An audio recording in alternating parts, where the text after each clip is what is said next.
তরুণ যুবকরাই হচ্ছে ইসলামের সম্পদ। ইসলামের সম্পদ কে? তরুণ আর যুবকেরা। তোমাদের অবদান ইসলামে সব চাইতে বেশি। মনে রাখবেন যুবকেরা, শোনো, ইসলাম প্রতিষ্ঠিত হয়েছে তোমাদের রক্তের উপরে। কাদের রক্তের উপরে? যুবকদের রক্তের উপরে। যারা ইসলাম প্রথম কবুল করেছিলেন তারা কিন্তু বুড়ো ছিলেন না কেউ। প্রথম যে ব্যক্তি ইসলাম কবুল করলেন হযরতে সাইয়্যিদুনা আবু বকর সিদ্দিক রাদিয়াল্লাহু তাআলা আনহু, বয়স ছিল ৩৭ বছর। ৩৭ বছর বয়সে দাঁত টাত পড়িয়া খুনখুনা বুড়া হয়ে গেছিল নাকি? হযরত ওমর ইসলাম যখন কবুল করেন তখন তিনি ছিলেন ২৬ বছরের টকবকে যুবক। যৌবনের রক্ত পা এবং মাথা পর্যন্ত শিরায় উপশিরায় ধাবমান এই যুবক হযরত ওমর ২৬ বছর বয়সের সময় ইসলাম কবুল করেন। হযরত আব্দুর রহমান বিন আউফ যখন ইসলাম কবুল করেন বয়স ছিল মাত্র ১৭ বছর। হযরত আলী যখন ইসলাম কবুল করেন তখন বয়স ছিল মাত্র ৮.৫ বছর। তোমাদের মতো তরুণেরা, যুবকেরাই সর্বপ্রথম কালেমার পতাকা ধারণ করে রাসূলকে সাহায্য করেছিল। সুবহানাল্লাহ।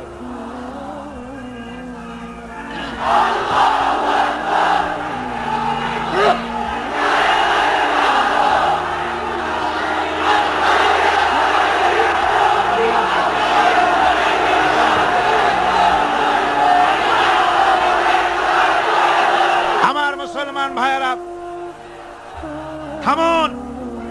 আমার ভাইয়েরা, যুবকদের অবদানই চিরকাল ইসলামে বেশি ছিল। তাই বলে যারা বৃদ্ধ মানুষ তাদের কিন্তু কোনো মন খারাপ করার কোনো কারণ নাই, ঠিক কিনা? যেহেতু আমরা যারা বয়সের প্রান্তে এসে গেছি আমরাও ওই যৌবন কালটা পেরিয়ে এসেছি, ঠিক কিনা? আরেকটি কথা, কিয়ামতের দিন কোন বুড়ো মানুষ বেহেশতে যাবে না, সব যুবকরা যাবে। বেহেশতে যাবে কারা? বুড়োরা বোধহয় ভয় পেয়ে গেছেন। রাসূল পাক সাল্লাল্লাহু আলাইহি ওয়াসাল্লাম বলেছেন, আমার কথা না, হুজুর বলেছেন কোন বুড়ো মানুষ বেহেশতে যাবে না, কোন কালো মানুষ বেহেশতে যাবে না। এখন রাসূল যদি বলেন তার কথাই তো আইন। হুজুর বলেন কালো মানুষ বেহেশতে যাবে না, একটা কালো মানুষ কান দিয়ে তো পড়েই গেছে। হুজুর বলেন কেঁদো না, তুমি যখন বেহেশতে যাবে চাঁদের মতো সুন্দর চেহারা নিয়ে বেহেশতে যাবে। বুড়ার কান্না দেখে হুজুর বলছেন কেঁদো না, তুমি যখন বেহেশতে যাবে আল্লাহ তোমার যুবক বানায় পাঠায় দিবে। যেহেতু বেহেশত হচ্ছে যুবকদের জন্য। সুবহানাল্লাহ। কত নাজ নিয়ামত, কত আনন্দ। বুড়া মানুষে তো খাইয়ে খুইয়ে বেহেশত নষ্ট করি ভালো। এই জন্য যৌবন দরকার, স্বাস্থ্য দরকার বেহেশত উপভোগ করার জন্য। সেই জন্য বেহেশতে যাবে কারা? তরুণেরা যাবে। কারা যাবে? তরুণ তরুণী দিয়ে আল্লাহ পাক বেহেশত ভরে ফেলবেন। সুবহানাল্লাহ। আমার তরুণেরা, যুবকেরা শোনো, রাসূলুল্লাহ তোমাদের কত সম্মান দিয়েছেন। কে সম্মান দিয়েছেন?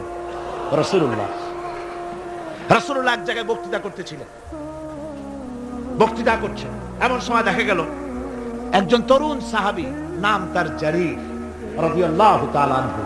চাঁদের মতো চেহারা তার ছিল, খুব সুন্দর চেহারা ছিল তার। হযরত জারীর বসতে না পেরে জায়গা পায় না, দাঁড়ায় আছে। রাসূল নিজের গায়ের চাদরটা খুলে জারীরের দিকে নিক্ষেপ করলেন। বললেন, জারীর দাঁড়িয়ে আছো, আমার চাদরের উপরে বসো। সুবহানাল্লাহ। হযরতে জারীর রাসূলুল্লাহর চাদর নিয়ে চুমা খাইতে লাগলেন আর বললেন, আকরামাকাল্লাহ কামা আকরামতানি ইয়া রাসূলুল্লাহ। হে রাসূল, আল্লাহ আপনার সম্মান আরো অনেক বাড়িয়ে দিক, যেমন আপনি আমাকে মর্যাদা দিলেন। হে রাসূল, আপনার চাদরে পৃথিবীর কোনো মানুষ বসতে পারে না। আমার তরুণ ভাইয়েরা, আমার যুবক ভাইয়েরা, তোমাদেরকে রাসূল মহব্বত করতেন, ভালোবাসতেন সবচেয়ে বেশি। তোমরা আজ বাতিলের শিকার। কার শিকার? বাতিলের শিকার। তোমাদেরকে কি দেওয়া হয় যে সব রাজনৈতিক দলের যুবক যারা তোমরা এখানে আছো, জিজ্ঞেস করি তোমাদের নেতারা তোমাদেরকে কি দেয়? দেয় অস্ত্র, দেয় টাকা, দেয় নারী ভোগ করার জন্য পয়সা, তোমাদের চরিত্র ধ্বংস করার জন্য সব রকমের হাতিয়ার তুলে দেয়। তোমাদের হাতে শোভা পায় কলম, হাতে শোভা পায় খাতা, হাতে শোভা পায় বই। বই খাতা কলমের পরিবর্তে তোমাদের নেতারা তোমাদের হাতে তুলে দেয় স্টেন গান, তুলে দেয় হেরোইন, তুলে দেয় টাকা। এরা তোমাদের নেতা নয়, এরা তোমাদের জীবনের দুশমন। জোরে বললেন নাকি?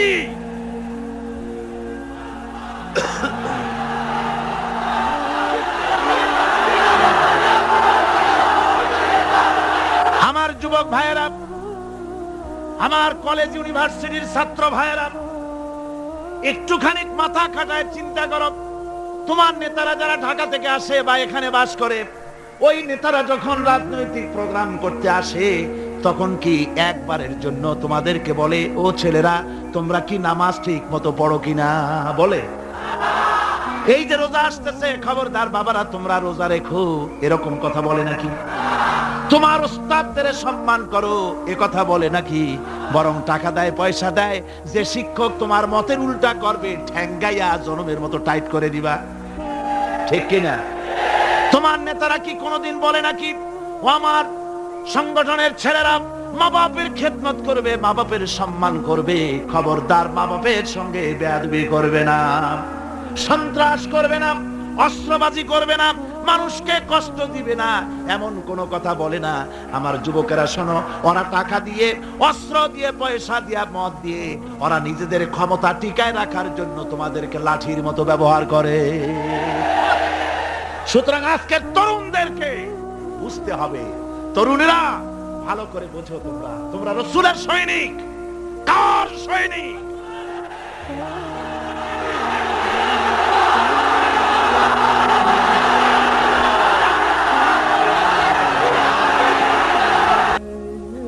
তরুণেরা, যুবকেরা, তোমাদের এগিয়ে আসতে হবে, নির্যাতিত মানবতার পাশে তোমাদেরকে দাঁড়াতে হবে।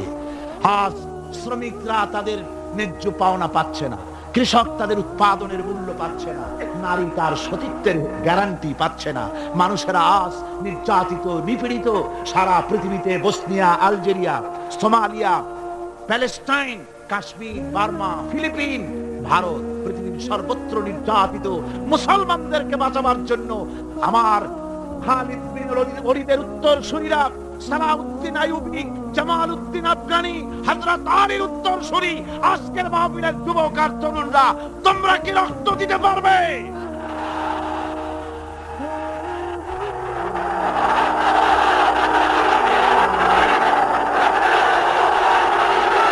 আমার মুসলমান যুবকেরা, আল্লাহর রাস্তায়, আল্লাহর রাস্তায়, আল্লাহর রাস্তায় রক্ত দিলে তার অবস্থা কি হবে শোনো। আল্লাহ রাব্বুল আলামিন বলেছেন, ওয়ালা তাকুলু লিমান ইউকতালু ফি সাবিলিল্লাহি আমওয়াত বাল আহইয়াউ ওয়ালাকিন লা তাশউরুন।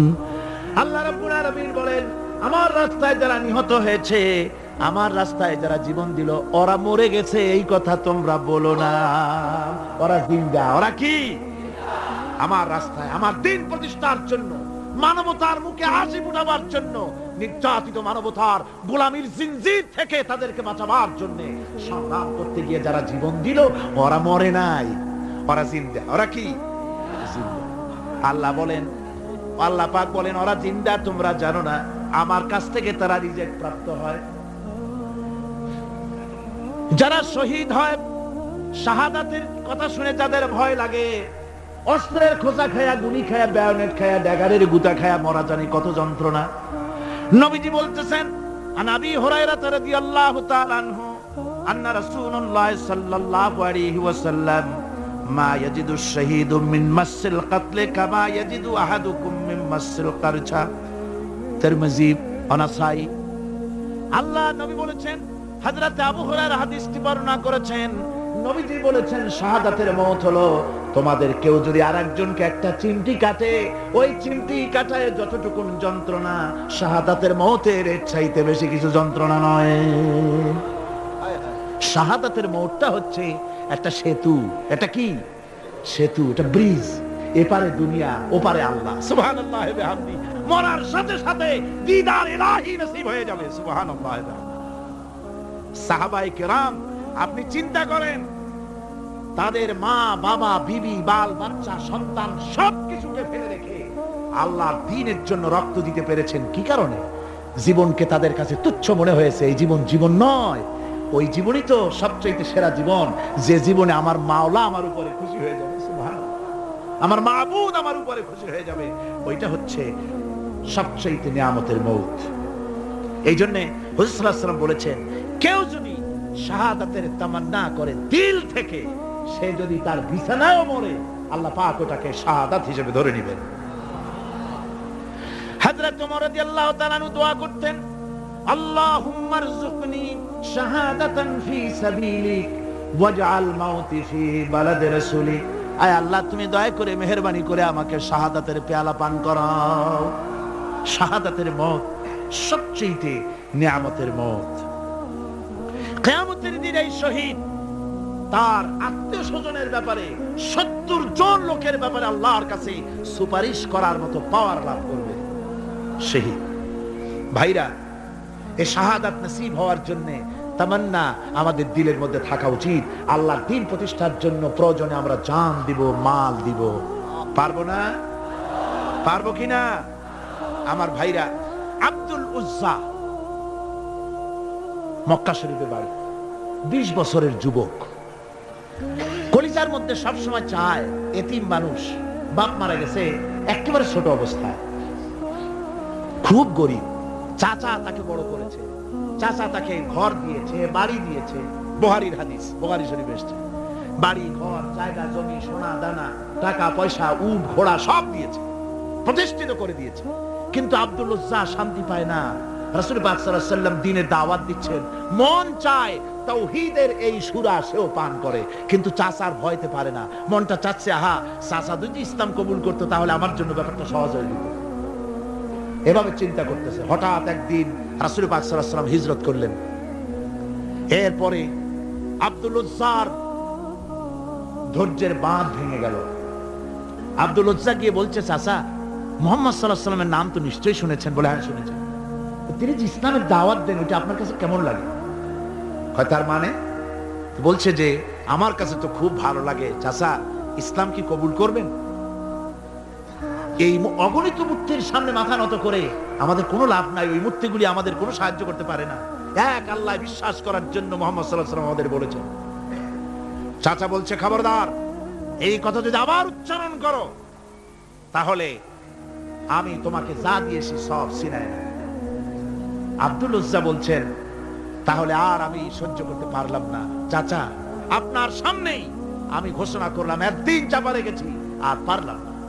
আমি ঘোষণা করে দিলাম, লা ইলাহা ইল্লাল্লাহ মুহাম্মাদুর রাসূলুল্লাহ। পরিণতি জানো? আব্দুল উজ্জা বলল, কি পরিণতি?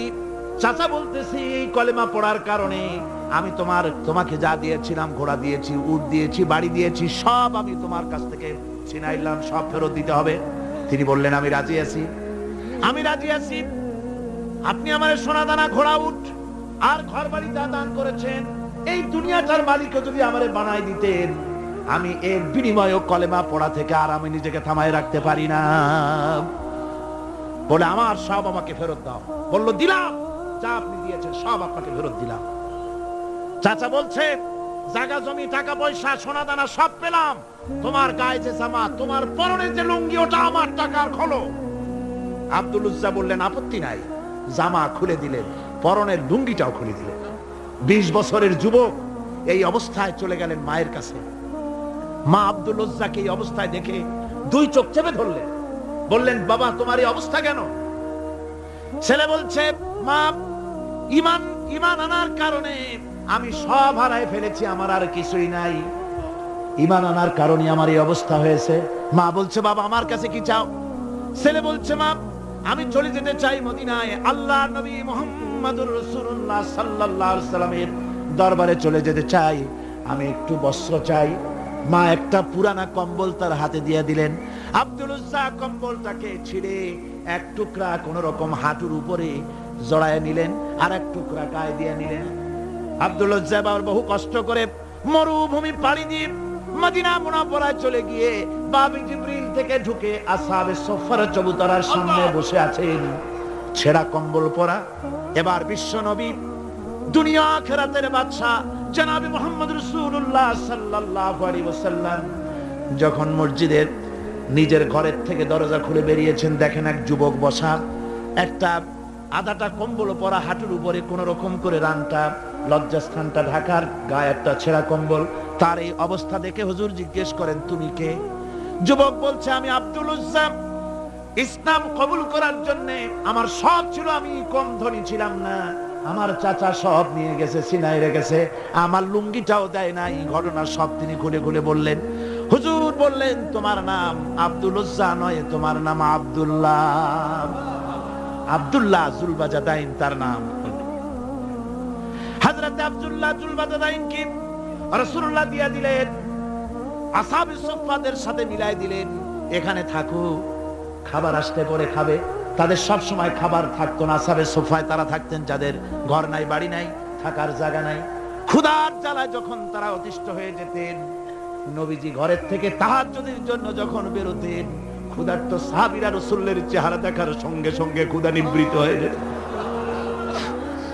হযরত রাসূল পাক সাল্লাল্লাহু আলাইহি ওয়াসাল্লাম আব্দুল্লাহকে ওনাদের মধ্যে ভিড়ায় দিলেন। আব্দুল্লাহ এবার কোরআন শরীফ পড়ে। কোরআন শরীফ পড়তে গিয়া চিল্লায় চিল্লায় তিনি পড়েন, আস্তে আস্তে পড়েন না। সাহাবীরা বিরক্ত হয়ে রাসূলের কাছে নালিশ করলেন যে বড় চিল্লায় কোরআন পড়ে, আমাদের নামাজেও ডিস্টার্ব হয়। হুজুর বলেন, সাহাবীরা কেউ আব্দুল্লাহর ব্যাপারে কোনো কথা বলবে না, তারে চিল্লাইতে দাও, যেহেতু ঈমানের জন্য তারে বড় মূল্য দিতে হয়েছে। পরনের লুঙ্গিটা পর্যন্ত আনতে পারে নাই, যত খুশি চিৎকার করেছে আল্লাহর কালাম পড়ুক। তাবুকের যুদ্ধ, রাসূলুল্লাহ তাবুকের দিকে রওনা করেছেন। 30,000 সৈন্য নিয়ে রওনা করেছেন। ওই জিহাদে মানুষেরা প্রাণ ভরে রাসূলুল্লাহকে সাহায্য করেছেন। মেয়ে লোকেরা নাকের ফুল, কানের দুল, গলার হাল খুলে খুলে রাসূলের কদম মোবারকে দিয়ে দিয়েছে। ধনীরা টাকা পয়সা সব দিয়েছে। হযরত আবু বকর তো যা ছিল সব এনে দিয়েছে, কিছু ছিল না ঘরে। রাসূল রওনা করলেন। প্রতিমধ্যে হযরত আব্দুল্লাহ জুলবাজাদাইন আল্লাহ নবীর খেদমতে হাজির হয়ে বলেন, হুজুর সবাই তো সব দিল, আমার কিছুই নাই, কিছু দিতে পারলাম না। হুজুর আপনি আমার জন্য দোয়া করেন, আমি যেন এই তাবুকের ময়দানে কাফেরদের বিরুদ্ধে লড়াই করে যেন শহীদ হয়ে যেতে পারি। মাল দিতে পারি নাই, কিন্তু আল্লাহর জন্য যেন আমার জীবনটা দিয়ে দিতে পারি। ও চট্টগ্রামের যুবকেরা, তরুণেরা, তোমাদের মতো 20 বছরের তরুণ হযরত আব্দুল্লাহ জুলবাজাদাইন শাহাদাতের তামান্না করে রিসালাতে মাহবের কাছে দাঁড়িয়েছেন। হুজুর বললেন, একটা গাছের বাকল নিয়ে আসো। একজন একটা বাকল নিয়ে এলো। রাসূলুল্লাহ ওই বাকলটা আব্দুল্লাহ জুলবাজাদাইনের হাতে লাগাই দিলেন। রাসূলুল্লাহ বললেন, আয় আল্লাহ, আমি আব্দুল্লাহর রক্ত কাফেরদের জন্য হারাম করে দিলাম। হযরত আব্দুল্লাহ বলছেন, ইয়া রাসূলুল্লাহ, আমি চাইছিলাম শহীদ হব, আর আপনি আমার রক্তটা হারাম করে দিলেন কাফেরদের জন্য।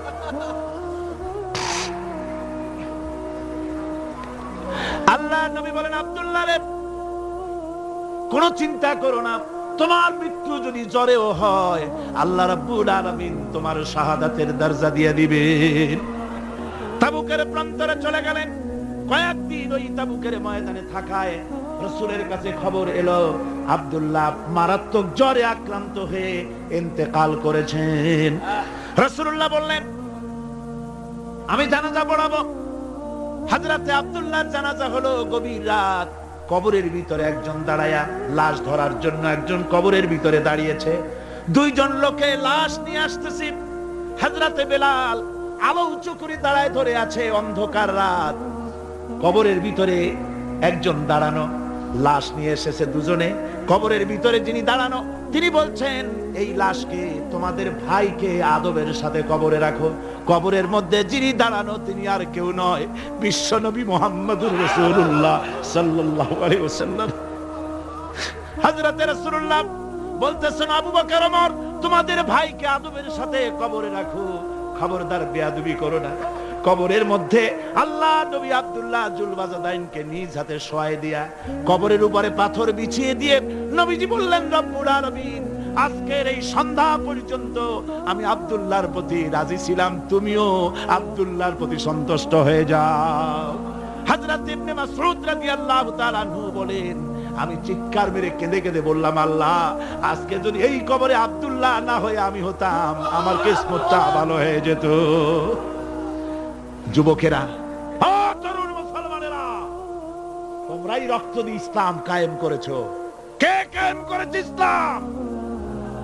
মুসলিম তরুণেরা, মুসলিম যুবকেরা, তোমাদের অবদান সব চাইতে বেশি। আজ আজ মুসলমান যুবকদের চরিত্র নাই। মদ, জুয়া, জেনা, ব্যভিচার করে করে সর্বনাশ করে দেওয়া হলো। সরকারি ভাবে, বেসরকারি ভাবে, বিভিন্ন ভাবে যুবকদেরকে মিসগাইড করার জন্য মদ দেওয়া হয়, টাকা দেওয়া হয়, অস্ত্র দেওয়া হয়, সব দিয়ে যুবকদের চরিত্র নষ্ট করা হচ্ছে। অথচ যুবক হচ্ছে একটা জাতির মেরুদণ্ড। জাতির কি মেরুদণ্ড? এই মেরুদণ্ডকে ঘুণে ধরেছে, এই মেরুদণ্ড নষ্ট করার ব্যবস্থা করা হয়েছে। আমার মুসলমান ভাইয়েরা, হাদিস থেকে শোনো, বদরের প্রান্তরে যুদ্ধ হবে। রাসূলুল্লাহ সাহাবায়ে কিরামদেরকে রেডি করেছেন, কিন্তু এই যুদ্ধটা বড় মারাত্মক, এই জিহাদ বড় মারাত্মক। জিহাদ হবে, চাচার বিরুদ্ধে ভাতিজা জিহাদ করবে, বাপের বিরুদ্ধে সন্তান অস্ত্র ধারণ করবে, ভাইয়ের বিরুদ্ধে ভাই অস্ত্র ধারণ করবে। কোন জিহাদ? বদর। কোন জায়গায়?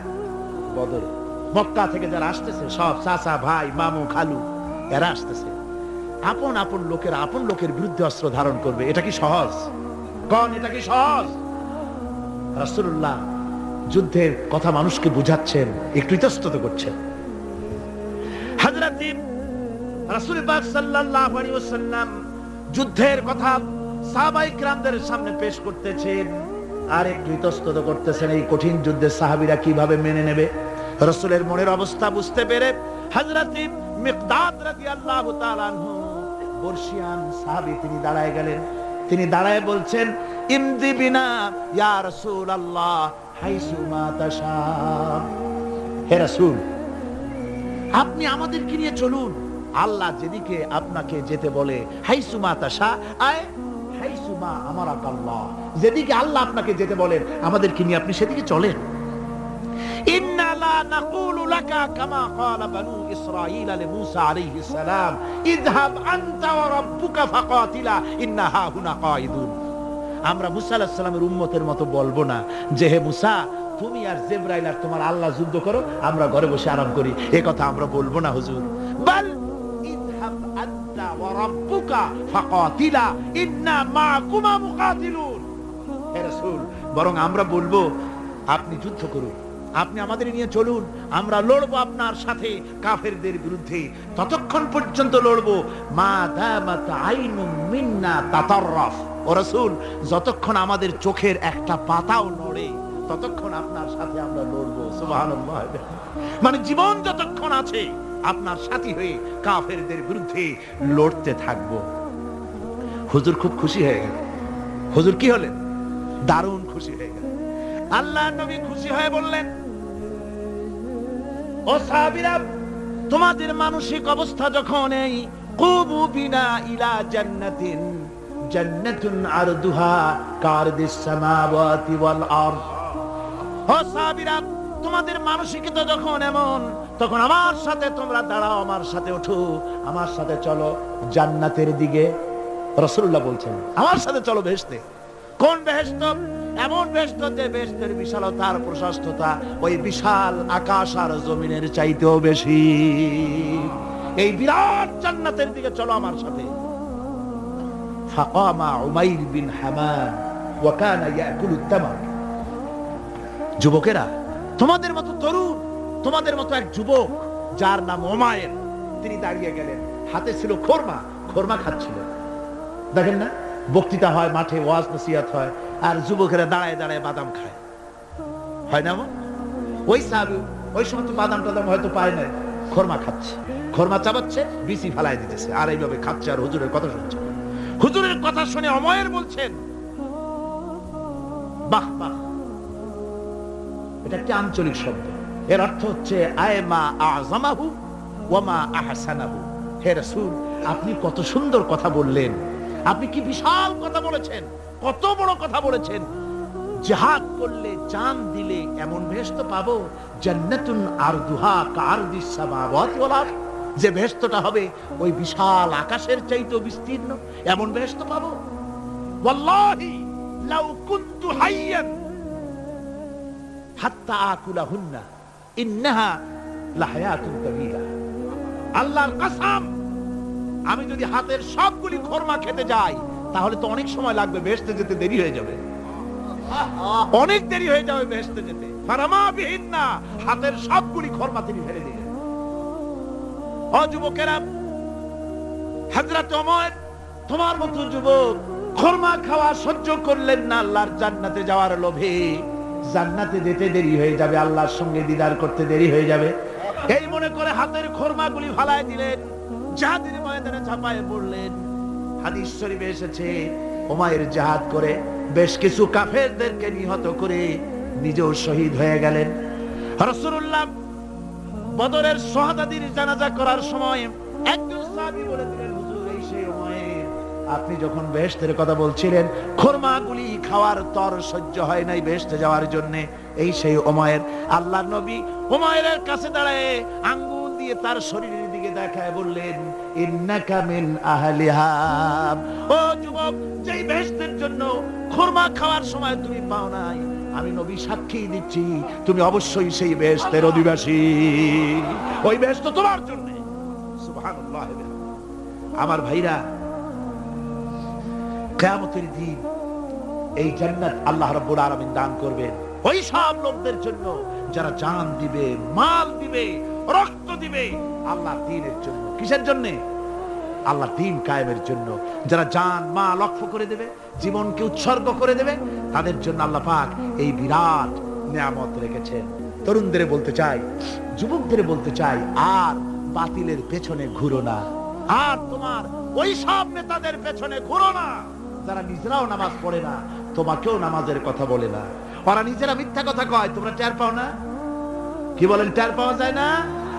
মারামারি করে নিজেরা আর বদনাম দেয় অপরের উপরে। চোখের সামনে যারা এরকম পারে, চোখের সামনে যারা এরকম পারে, তাহলে রাত দিন 24 ঘন্টা তাদের আমলটা কেমন? এদের পেছনে ঘুরে কোনো লাভ নাই। কোনো লাভ আছে? হ্যাঁ, একটা লাভ আছে। সেই লাভটা হচ্ছে টাটকা কিছু সুখ পেতে পারো, কিছু মদের টাকা, কিছু হোটেলের টাকা, কিছু পরের মেয়ে নিয়ে ঘোরার টাকা, কিছু ভ্রমণের টাকা, কিছু অস্ত্রপাতি, কিছু ত্রাস সৃষ্টি করা। আর ত্রাস সৃষ্টি করবা, কয়টা অস্ত্রের মালিক হইছ? যুবক, তরুণ, বিপদগামী তরুণদের বলবো, সরকার অননুমোদিত অস্ত্র যাদের কাছে আছে, শুনে রাখো, এই অস্ত্র কাউকে ক্ষমা করে না। এই অস্ত্র কাউকে ক্ষমা করে না। সাপ পোষার মতো, যে সাপ তুমি দুধ কলা দিয়ে পোষো, ওই সাপ তোমাকে আবার দংশন করবে। ওজা মরে না? মরে না? সাপ খেলা যারা দেখায় তারা মরে কিনা? ওই সাপেই তাকে কাটে। সুতরাং গভর্নমেন্ট অনুমোদিত অস্ত্র তোমার কাছে, পাইপ গান, রিভলভার, স্টেন গান, এলএমজি, আদমজি, কত রকমের অস্ত্রপাতি যুবকদের কাছে। ঘুম নাই, সারা রাত অস্ত্র থাকে কাছে, আর কি কি লাল পানি খাইয়া চোখ দুইটা থাকে এত বড় বড়, দেখলেও ভয় করে, মাথায় ভাল্লুকের মতো চুল। মানুষ মারো তোমরা, মানুষ মারো। আহা, যারে মারলা একটুখানি হিউম্যানিটি, বিবেক দিয়ে চিন্তা করো। যাকে মেরেছ ওই রাত্রে তার বাড়ির কাছে যাও, ওই রাত্রে গোপনে তার বাড়ির কাছে গিয়ে দেখো তার মা কিভাবে তার সন্তানের জন্য কাঁদতেছে, মায়ের কোলটা খালি হয়েছে বলে কিভাবে কাঁদতেছে, তার বাবা কিভাবে কাঁদতেছে, তার বউ থাকলে কিভাবে ছটফট করতেছে, তার কলিজার টুকরা সন্তান থাকলে কিভাবে আব্বা আব্বা বলে কাঁদতেছে। যারে গুলি করে মেরেছো, একবার বাড়ির কাছে গিয়ে কান পাচা শোনো। মনে রাখো যুবক, সন্ত্রাসীরা, শুনে রাখো, অস্ত্র দিয়া মানুষকে যারা মেরেছো, আল্লাহর কসম করে বলি, যেভাবে মেরেছো ওইভাবে তোমাকেও নিহত হতে হবে, কোনো সন্দেহ নাই। বাড়িতে গিয়ে ডায়েরিতে লিখে রাখো আমার কথা।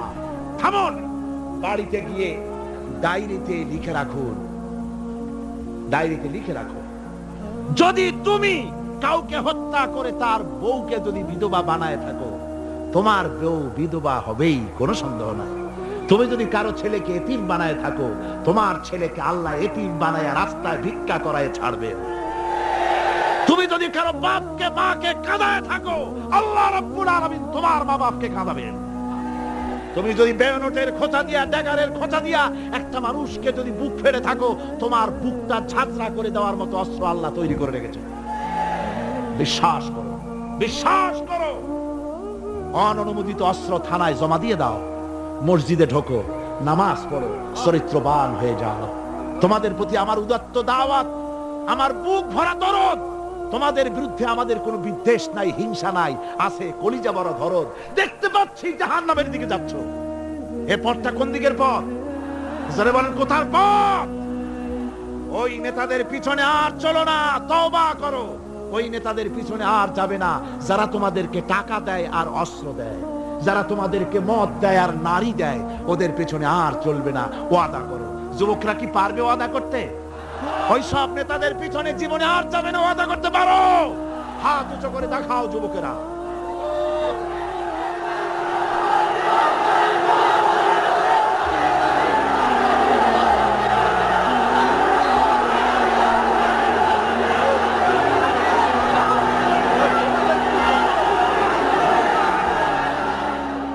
সুতরাং ইসলামকে জমিনে টিকিয়ে রাখার জন্য চাই সংগ্রাম।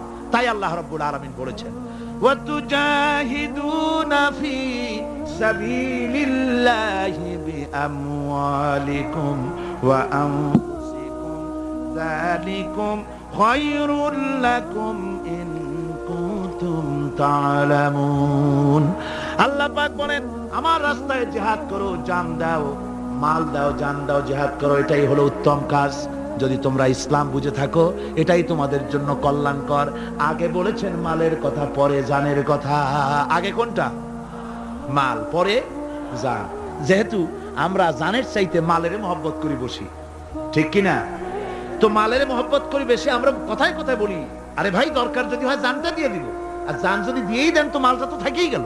এই জন্য আল্লাহ বলেছেন মাল আগে দাও, তারপরে জান দাও। আমরা খুব চালাক, আমরা জান দিতে প্রস্তুত, মাল দিতে প্রস্তুত নই। একবার একটা লোক যাচ্ছে রাস্তা দিয়ে, সাথে তার প্রিয় কুকুর। কুকুরটা জিহ্বা বেরিয়ে গেছে, মরে যাচ্ছে। কুত্তার মালিক কাঁদতেছে। একজন লোক এসে বলে, ভাই তুমি কাঁদো কেন? কয় যে আমার এই কুত্তাটা খুব প্রিয় কুকুর, কুকুরটা মরে যাচ্ছে তাই কাঁদছে। কুকুর মরে কেন? কয় কুকুরটা মরতেছে 3 দিন ধরে আমি কোনো খাবার তাকে দিতে পারি না, সেই জন্য কুকুরটা মরছে। আচ্ছা হোক কুকুর, তবু তো আল্লাহর সৃষ্ট এক প্রাণী, কি খেতে দেওয়া যায়? এদিক ওদিক তাকায় দেখে কুকুরের মালিকের কাছেই রয়েছে একটা পোটলা। কয় মিয়া তোমার এই পোটলার মধ্যে কি? কয় পোটলার মধ্যে হালুয়া আর রুটি। তোমার পোটলার মধ্যে হালুয়া আছে, রুটি আছে, কুত্তা মরে ক্ষুধার জ্বালায়, তুমি খালি কান্দো, ওর থেকে এক টুকরা রুটি দিলেই তো কুত্তা বাঁচে। কুত্তার মালিক বলছে, মিয়া সাহেব ওই সব ফতোয়া আমারে শুনেন না, এগুলো আমি খুব জানি। রুটি আর হালুয়া দিলেই তো আমার পয়সা খরচ হবে, ওর দরদে যে কাঁদতেছি এর জন্য তার পয়সা খরচ হচ্ছে না। আমাদের অবস্থা কিন্তু তাই হয়েছে। ইসলাম বিদায় হয়ে যায়, যাক না, কিন্তু আমি কাঁদবো, পয়সা দিব না। রাসূলের করুণ ঘটনাগুলি শুনে চোখের পানি ফেলবো, কিন্তু এই করুণ ঘটনা কেন ঘটলো সেই ময়দানে আমরা পা ফেলবো না। এরকম একটা অ্যাটিটিউড, এ ধরনের একটা মেন্টালিটি আমাদের মধ্যে গ্রো করেছে, ঠিক কি না? আমার ভাইয়েরা, মাল দিতে হবে, জান দিতে হবে, সবকিছুকে উৎসর্গ করে দিতে হবে আল্লাহর দ্বীন প্রতিষ্ঠার জন্য। যার পয়সা আছে, পয়সা দিয়ে কি করবেন যদি আল্লাহর দ্বীন এ জমিনে কায়েম না হয়? আল্লাহর দ্বীন কায়েম না হলে অসত্য, বদমাশি, শয়তানি, সব রকমের অন্যায় কাজ দিয়ে ভরে যাবে দেশ। ক্রমান্বয়ে অশান্তির দিকে যাবে, শান্তি আসবে কেবলমাত্র ইসলাম প্রতিষ্ঠা হলে পরে। আমাদের অবস্থা হলো যে আমরা ওই কুফাবাসীদের মতো। তাদের মতো? কুফাবাসীদের মতো। কুফাবাসীরা হযরত ইমাম হোসেনের জন্য দারুণ ভাবে কেঁদেছে, ঠিক কিনা? কুফাবাসীরা ইমাম হোসেনকে দাওয়াত দিছিল কারা? কুফাবাসীরা। অনেকগুলি চিঠি তারা লিখছে। কুফাবাসীরা ইমাম হোসেনকে ভালোবাসতো, দাওয়াত দিয়েছে, তার জন্য কেঁদেছে। কিন্তু কুফাবাসীদের চোখের পানিটা ছিল ইমাম হোসেনের জন্য, আর অস্ত্র, টাকা পয়সা, শক্তি সবটা ছিল এজিদের জন্য। কথা বুঝতে পেরেছেন? কুফাবাসীদের মতো অবস্থায় আমাদের হয়েছে। কুফাবাসীদের হযরত ইমাম হোসেনের জন্য তারা শুধু চোখের পানি ফেলেছে, আর টাকা পয়সা, অস্ত্রপাতি যা ছিল সব ছিল তাদের এজিদের জন্য। আমাদের অবস্থাও তাই। আমরা ইসলামের জন্য শুধু চোখের পানি ফেলি, আর যখন ভোট দেই তখন ইসলাম যারা চায় না তাদেরকেই ভোট দেই, ঠিক কিনা? আমাদের টাকা, আমাদের পয়সা, আমাদের ইলেকশন, আমাদের হরতাল, আমাদের ধর্মঘট সবকিছু হচ্ছে ইসলাম যায় না, যারা চায় না তাদের জন্য। আর ইসলামের যখন কথা বলি, ইসলামের কথা শুনলে শুধু চোখের পানিটাই ছাড়ি। মোহব্বত, চোখের পানি দিয়া শেষ করে দিই, আর কিছুই করি না। আমি একবার এইখানে এই শহরে অনেক বছর আগে একটা জানাজায় শরীক হয়েছিলাম। কোন মাঠে আমার এখন তার মনে নেই।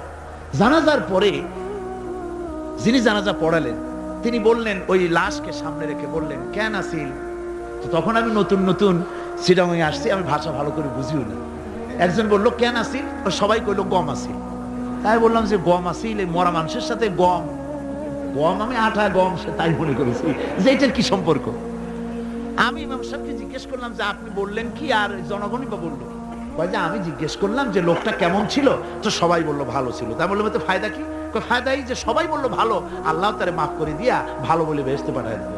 আশ্চর্য কথা, আল্লাহ কি এইরকম নাকি যে একটা সুদখোর, ঘুষখোর, জেনাকার এ লোক ভালো না খারাপ আমি তা বলতে চাই না, কিন্তু একটা লোক সে কন্ট্রাক্টর ছিল, কন্ট্রাক্টরি করতে গিয়ে রাস্তাঘাট, স্কুল কলেজে রড সিমেন্ট জনমের মতো খাইছে। কথা বুঝতে পেরেছে? সরকারি গিয়ে, ক্ষমতায় গিয়ে গভর্নমেন্টের টাকা পয়সা জনমের মতো শেষ করে ফেলেছে। এই লোকটি সুদখোর, ঘুষখোর, জেনাকার মরে গেছে, আর আসে আপনি কইলেন যে কেন আসিল? সকল লোক গম আসিল, আর আল্লাহ বেহেশতে দিয়ে দেবে। তাহলে আল্লাহ হাকামুল হাকিমিন হইলেন কি করে? এটা কি বিচার হইল নাকি? কি করে সম্ভব? আমার বন্ধুগণ, আমরা যখন মরে যাই, মরার পরে আমাদেরকে কবরের মধ্যে রাখা হয়। কবরের ভিতরে রেখে আমাদেরকে বলা হয়, যারা কবরে রাখে তারা বলে, মৃত্যু ব্যক্তিকে কবরে রাখার সময় বলে, বিসমিল্লাহি আলা মিল্লাতি রাসূলিল্লাহ, আল্লাহর নামে রসুলের দলে উঠাই দিয়ে গেলাম। আল্লাহর নামে কার দলে উঠাইলো? রসুলের দলে। চিন্তা করেন ভাইরা, আল্লাহর নামে রসুলের দলে উঠাইলেন কারে উঠালেন? এই লোকটি তার যৌবনকালে যত মিছিল করেছে, ধর্মনিরপেক্ষতাবাদের পক্ষে মিছিল করেছে, পুঁজিবাদের পক্ষে মিছিল করেছে, সমাজতন্ত্রের পক্ষে মিছিল করেছে, স্লোগান দিয়েছে, দেওয়ালে লিখেছে, বক্তৃতা করেছে, ভোট দিয়েছে, বই লিখেছে, জীবনে যা কিছু করেছে সব করেছে মানুষের তৈরি করা মতবাদের জন্য। তার ভোট ইসলামের কাজে লাগে নাই, তার ইলেকশন ইসলামের কাজে লাগে নাই, তার দেওয়ালের লেখা ইসলামের কাজে লাগে নাই, তার বক্তৃতা, তার টাকা পয়সা ইসলামের কাজে লাগলো না। মরে গেছে, পরে মরা মানুষটারে উঠাইয়া বললা রাসূলুল্লাহর দলে উঠাইয়া দিলাম। এখন বলো রাসূলুল্লাহ কেন তোমার মতো মরা লাশটাকে তিনি গ্রহণ করতে যাবে? তোমার জীবনের কোন কাজই তো ইসলামের জন্য কাজে লাগলো না। তোমার জীবনের একটা দিনও তো ইসলামের কাজে লাগে নাই। মরছো, তারপরে তোমার মরা লাশ রাসূলুল্লাহ বহন করতে যাবেন কেন? কি দায় টাকা পড়ছে তা? সুতরাং আমি বলতে চাই, আজকের মাহফিলে যত জনতা উপস্থিত হয়েছেন, জান এবং মাল সবকিছু দিয়ে লড়াই করতে হবে আল্লাহর রাস্তায়। আমার ভোট, আমার ইলেকশন, আমার স্লোগান, আমার বক্তৃতা, আমার টাকা করি খরচ সবকিছু হবে আল্লাহর জন্য। কুল ইন্না সালাতি ওয়া নুসুকি ওয়া মাহইয়ায়া ওয়া মামাতি লিল্লাহি রাব্বিল আলামিন। সবাই পড়েন, ইন্না সালাতি ওয়া নুসুকি ওয়া মাহইয়ায়া ওয়া মামাতি লিল্লাহি রাব্বিল আলামিন। আল্লাহ পাক বলেছেন, বলো আমার নামাজ, আমার হায়াত, আমার কুরবানি, আমার মত সব আল্লাহর জন্য। কার জন্য? আল্লাহর জন্য। সুতরাং জিহাদ হলো আমাদের জন্য অপরিহার্য। সেই কথাটি এতক্ষণ ধরে বুঝালাম। বিশ্ব মানবতার মুক্তি, নারীর মুক্তি, শ্রমিকদের মুক্তি, মানুষের মুক্তি, গরিবের মুক্তি, শ্রমিকের মুক্তি, বিশ্ব মানবতা, নির্যাতিত মানবতার মুক্তি আসতে পারে কেবলমাত্র জিহাদের মাধ্যমে। আল্লাহর দ্বীন প্রতিষ্ঠা করে মানুষের মুখে হাসি ফুটানো যেতে পারে। আর কোন পথ আছে? আর কোন পথ আছে? আর কোন পথ নাই। আল্লাহ যেন এই রাস্তায়, এই জিহাদের রাস্তায়, দ্বীন প্রতিষ্ঠার রাস্তায় আমাদেরকে সক্রিয়ভাবে অংশগ্রহণের তৌফিক দেন। সবাই বলুন আমিন। সবাই বলুন আমিন। আল্লাহুম্মা আমিন। রব্বানা যালামনা আনফুসানা ওয়া ইন লাম তাগফির লানা ওয়া তারহামনা লানাকুনান্না মিনাল খাসিরিন। ربنا ظلمنا أنفسنا وإن لم تغفر لنا وترحمنا لنكونن من الخاسرين ربنا نبيين तमाम পৃথিবীর মাটির নিচে হযরতে আদম থেকে নিয়ে পর্যন্ত সমস্ত নবী, সমস্ত সাহাবী, সমস্ত নবীদের স্ত্রীগণ, আয় আল্লাহ তোমার এই দ্বীনকে প্রতিষ্ঠা করার জন্য যারা শাহাদাত বরণ করলেন, যত মুমিন মুমিনাত সকলের আরো পরে সওয়াব পৌঁছায়া দাও রব্বুল আলামিন। আমরা যারা হাত তুলেছি এর মধ্য থেকে মা বাপ যাদের দুনিয়া থেকে জরুবের মতো বিদায় হয়ে গেল, আল্লাহ রব্বুল আলামিন, আমাদের আব্বা আর আম্মা দুনিয়া থেকে যাদের জন্মের মতো বিদায় হয়ে গেছে, কবরটাকে জান্নাতের টুকরা বানায়া দাও রব্বুল আলামিন। আমাদের মা বাপের কবরের মধ্যে বেহেশতের বাগান বানায়া দাও। রব্বির হামহুমা কামা রব্বায়ানি সগীরা, রব্বির হামহুমা কামা রব্বায়ানি সগীরা। সবাই পড়েন রব্বির হামহুমা কামা রব্বায়ানি সগীরা। আয় আল্লাহ, তোমার রহমতের নজর দিয়ে আমাদের দিকে তাকাও আল্লাহ। আমরা সারা জীবন গুনাহ করেছি, বেয়াদবি করেছি, আল্লাহ তুমি দয়া করে আমাদের জিন্দেগীর সমস্ত গুনাহ খাতা মাফ করে দাও রব্বুল আলামিন। এই মাহফিলের ভিতরে জিনাকার থাকতে পারে, হত্যাকারী থাকতে পারে, সুদখোর থাকতে পারে, ঘুষখোরও থাকতে পারে। আয় আল্লাহ, যত গুনাহগারেরা মিলে আমরা হাত তুলেছি, যেমন গুনাহগার আছে তেমন ভালো মানুষও এই মাহফিলে আছে। আয় আল্লাহ, অসম্ভব নয়, এই মাহফিলে তোমার অনেক ওলিরা হাত তুলেছে। আয় আল্লাহ, আলেমে দ্বীনরা হাত তুলেছে, হাফেজে কোরআন হাত তুলেছে, মুরব্বীরা ওস্তাদরা হাত তুলেছে, কচি কচি মাসুম বেগুনা বাচ্চারা হাত তুলেছে। রব্বুল আলামিন, আমাদের গুনার দিকে নজর করো না। আমাদের গুনার দিকে তাকালে তোমার গোসা বেড়ে যেতে পারে। আমাদের গুনার দিকে তাকাইও না, আমাদের চোখের দিকে তাকাও, আমাদের মুখের কাকতি মিনতির দিকে তাকাই আমাদেরকে মাফ করে দাও আল্লাহ রব্বুল আলামিন। এই মাহফিলে যথেষ্ট যুবকেরা এসেছে আল্লাহ, যুবকেরা বয়সের দোষে গুনাহ করা স্বাভাবিক, যত গুনাহ যুবকেরা করেছে আল্লাহ সমস্ত যুবকদেরকে তুমি মাফ করে দাও।